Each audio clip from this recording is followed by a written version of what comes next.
పండుగ ఏంటి వాటర్ అనుకుంటా చదువుకోండి, బాట కట్టియండి. మాస్టర్ గారు, ప్రిన్సిపాల్ విజ్ఞాన మస్తానవరి గారు మాకు పొద్దుటి నుండి కూడా సహకరిస్తున్నటువంటి వ్యక్తి. అలాగే నీరయ్య గారు, కమిటీ సభ్యులందరికీ కూడా పేరు పేరున మీకు ధన్యవాదాలు తెలియజేస్తూ ఉన్నాం. మాకు ముఖ్య అతిథిగా వచ్చేసినటువంటి వ్యక్తి బొత్తుల రాష్ట్ర యాదవ సంఘ అధ్యక్షుడు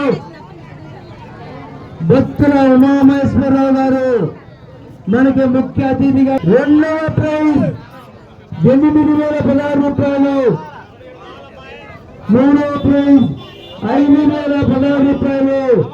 ఈ ప్రైజ్ అన్నింటినీ కూడా మీకు పార్టిసిపేట్ చేసినటువంటి వ్యక్తులు మొదటి జానో బ్రదర్స్ వారు.